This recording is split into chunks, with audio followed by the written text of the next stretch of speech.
Kære kollegaer, til sidste personalemøde fik vi implementeret Chromebooks, og vi blev introduceret til Google for Education. Og samtidig fik vi også lavet en opgave, der handlede om listen. I dag har Simon og jeg valgt at gøre det lidt anderledes. Vi har valgt at lave sådan en mindmeister, at lave en brainstorm derinde, så vi har lagt en skabelon derind, og samtidig har vi sendt en mail ud til alle, så den er delt ud med alle, så man bare kan logge ind, og så popper den her mindmeister frem. Vi har valgt at operere i 3 forskellige niveauer. Vi vil gerne snakke om, hvad fungerer godt, og hvad fungerer ikke, og om der er nogle uafklarede spørgsmål, og hvilke mål og aftaler vi skal sætte os. Hvis vi tager udgangspunkt i, hvad fungerer ikke, så opererer vi på 3 forskellige niveauer. Den enkelte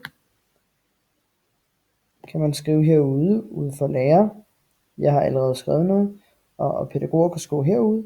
Og hvis man skal se på det i teamet, altså både fra team 1 til team 4, og ledelse og administration og madhuset, så kan man gå lidt længere herude, så kan man se, at de forskellige teams, de står der, og for hele skolen, der står helt herude. Det eneste man skal gøre, det er jo bare ind og klikke sig ind i boksen, så dobbeltklikker man, og så kan man komme til at skrive inden for den her boks her. Hvis man tænker, okay, der mangler en boble herude,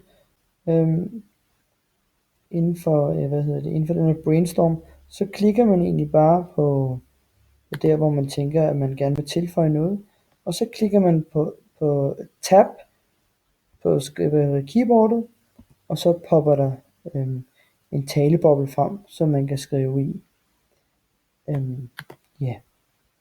Det er sådan set det.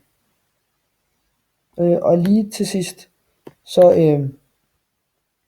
herinde, der er det tænkt som, at man skal skrive det uafklarede spørgsmål, og så kan I allerede se, at jeg har skrevet Chromebooks er elevernes helt egen, må de gerne få dem, når de stopper. Så jeg sætter spørgsmålstegn, og så er lige husk at skrive, hvem det er, der har skrevet det her spørgsmål. Så det var sådan set det.